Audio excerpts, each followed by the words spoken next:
come to value squared because that is a huge thing. But let's just talk about it in general. As agents, what do you think your value is to buyers? And this is a question for everyone, so not just Courtney. What's your value towards buyers? I think helping them with negotiations is a big value. I mean, Negotiations. letting them know that you're an expert in the market and that you look at comparables and that you know the value of homes versus other homes. And so those are probably the two biggest in my opinion. So the local expert and a negotiator. What else?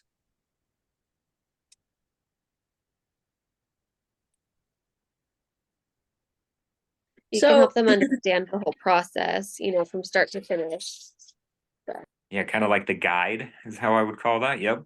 Love that. Yeah. Courtney, what were you gonna say? I was gonna say, somebody said recently that our listings, the MLS, we see listings right away, but it takes like 4 days to populate on Zillow. Is that true? Sometimes it's usually within 15 minutes. Sometimes it's a day. Sometimes it doesn't happen at all. So Oh, really? the MLS is as up to date as it possibly can be with everything except for sale by owners. So one thing that I would say is, like in this situation where I was just representing sellers, I noticed a big difference in buyers agents. So in a multiple offer situation, some agents really knew how to build rapport with me, B, write an offer that actually could stand out. It wasn't just all about price, but like Dave was talking about negotiating. So finding out information about the sellers. Some agents were really good at that and some agents really weren't. So there was a big difference. I think in this situation, the agent did make a big difference for who got the house. Yeah. Yeah. So I'd group that under negotiation, but just like knowing how to do everything. It's kind of the guide, kind of the negotiator type of an idea. Like what you need to do to win an offer. And when something goes wrong, you know what to do. And you might not have all of that information, but you have resources here. Right, right. Are there any positives to not having a buyer's agent? Well, the biggest thing people are going to say is they save money. Besides money, is there anything else that's positive?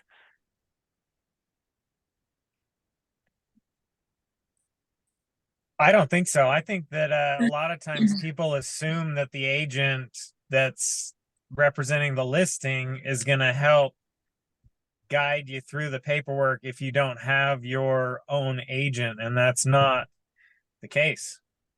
Nope. Nope, they represent someone else, so they might put it on paper, but it's going to be what they want.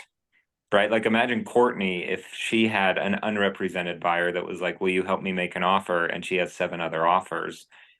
Her answer is either going to be no, go find an agent, or she's going to say something like, yeah, this is exactly what you need to offer. And it's going to be exactly what the sellers want and probably not beneficial to the buyers at all. Because Courtney wants the best for the sellers. So there's the whole fiduciary piece of it. So, and I think you guys are right. Really, the only reason you wouldn't have a buyer's agent is to save money. And so we just need to explain our value in terms of it will be worth it. Good news is it's in the 90% that buyers using agents to close deals. And I would argue that most of them that don't use agents are buying builders, like new construction. That seems more common than anything. So but do you feel like that's changing as people are looking at these new the settlement and seeing shifting a little bit, all the stories in the news about how much money you're going to save by not using an agent? Maybe we'll see how it goes. But so in your case, Courtney, the one of the best things that I think that you can do in a scenario like this, and my favorite line for this that I've heard so far is after you get done presenting everything and you're almost presenting the buyer broker agreement, you say something like, you're probably wondering how I get paid, right? And they're either going to be like, oh, I've heard from the news, or yeah, I was wondering that. Or even if they're like, no, I wasn't wondering it, you can still go on with the same. Like, here's how it works is I actually get paid 3% of the purchase price at closing, or you can say 2.5 or 2 or whatever you think you're worth. I would suggest saying 3. Maybe you're going to say 4. I'm not going to limit you. And then you can say, most of the times I'm able to, either the seller has built that in to what their price is, and sometimes I need to negotiate that in. Either way, I can let you know if this is one that we need to negotiate a little bit more, or if worst case scenario, after I've tried my 5 or 6 different things to get my fees covered by the seller and the other agent, then that's when you would have to come up with some money out of your pocket to do this. And I always tell people, I've been doing this for years, I haven't had to have anyone come up with money. And so even if you say 3% and then the BBC on the MLS is 2.5, are you going to go after that person for 0.5%? No. I usually don't. Unless Well, they've been the worst person. in Josh's Ignite class the other week for buyers, he basically said what he does is when he's explaining it, he says, look, I charge 3%, and as long as the listing is offering a minimum of 2%, I'm going to be fine with that. That's his value. And I resonated with that, because I was like, yeah, that makes sense, because are you really going to go back and try and twist somebody's arm for 0.5% or a full percent? I think that would leave a bad taste in their mouth. Yeah. Yeah, but if it's like you're getting paid 1%, like Dave, your listing coming up, like what are you, like 175, maybe 200, and if they're like, we'll give you 1%, like it's gonna be like, oh, how do I feed myself?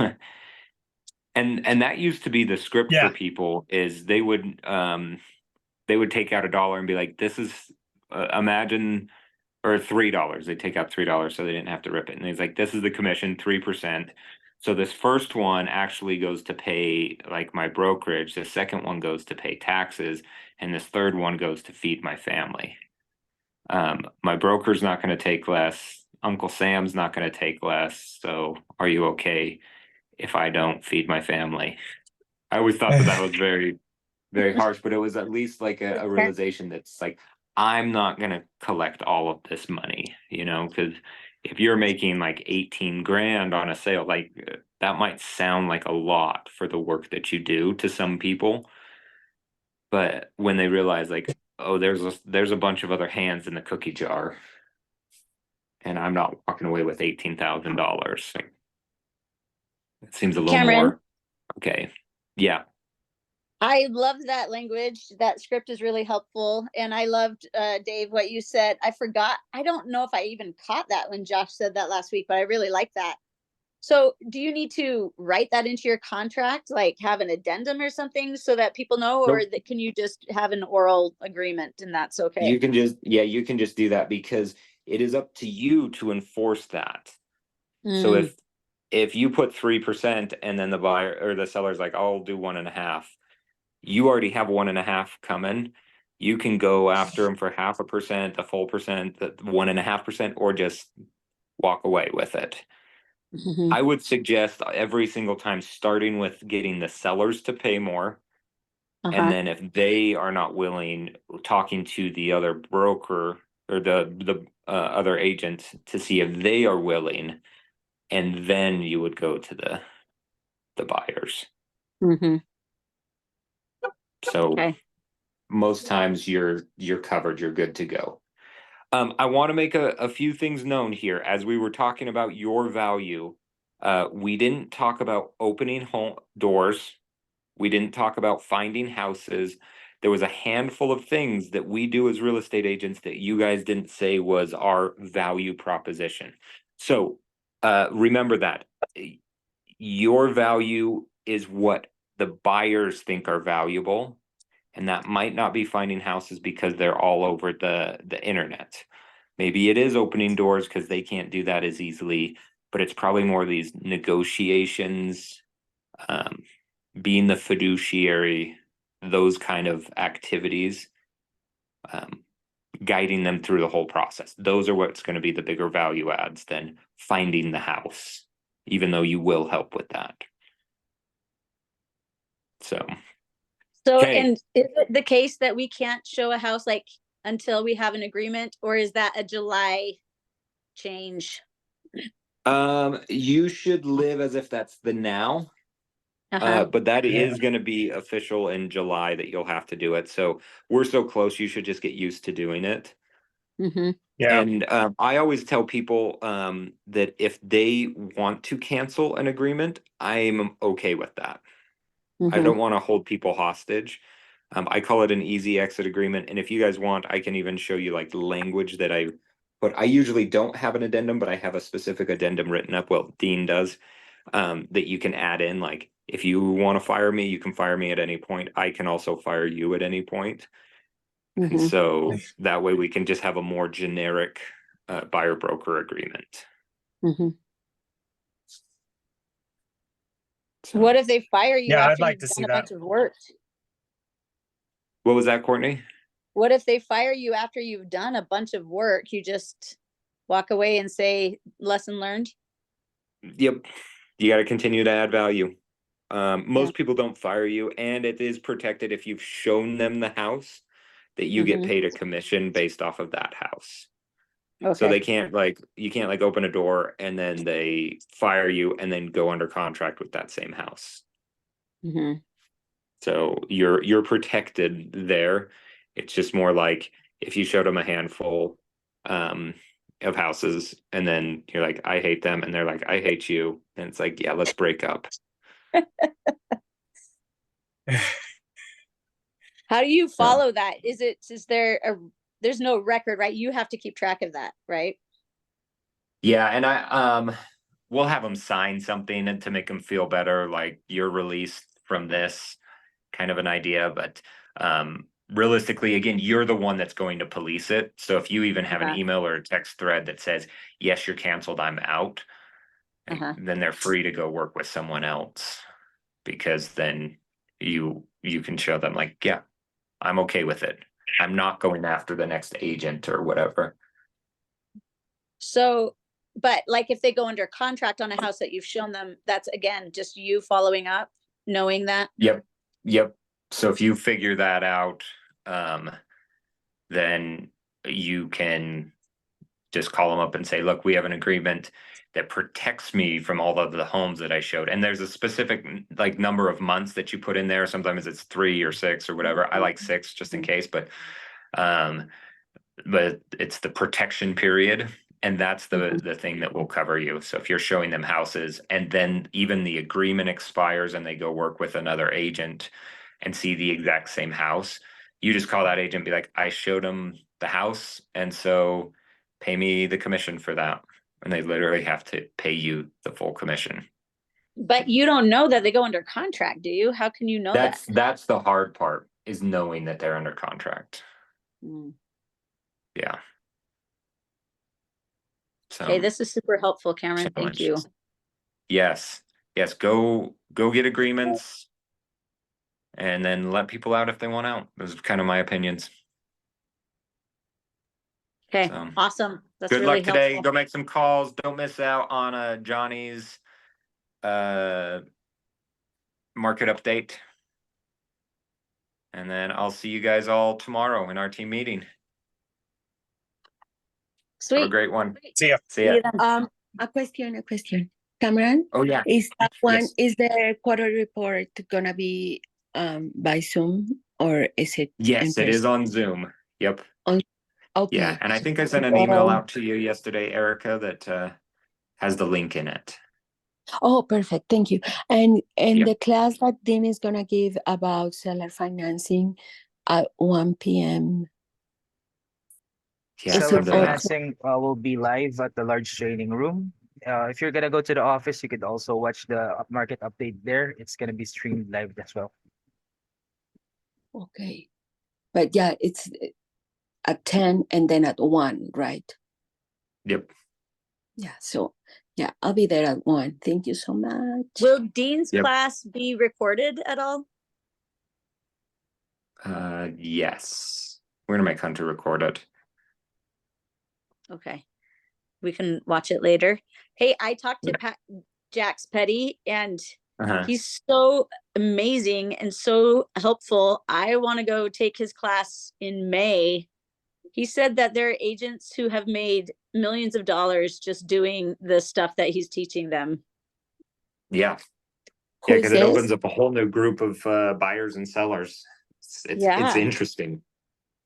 It's Jax Petty, Erica. He's a title officer and a lawyer, and he does a lot of seller financing deals. And he teaches a class about seller financing that is like opening a whole new world of how to get into a Help house people. for Yeah. less money. Awesome. I actually have a listing that's going to be seller financing coming up, so I can tell you guys a little bit more about it one of these days on how it all works and looks, and we can kind of break that down a little bit Yeah, that'd be on why awesome. we can do it. Yeah. Yeah. Sweet. Awesome. I have to miss Dean's class today. I'm really bummed, but I would love to watch the recording because I'm really interested in this topic. So Okay, well, Ritz already sent a message to Hunter to make sure it's recorded, so we'll get that Okay. up on YouTube ASAP. You Thank you guys are so much. awesome. Thank you so much. Yep. See y'all tomorrow. Bye. Bye, Cameron.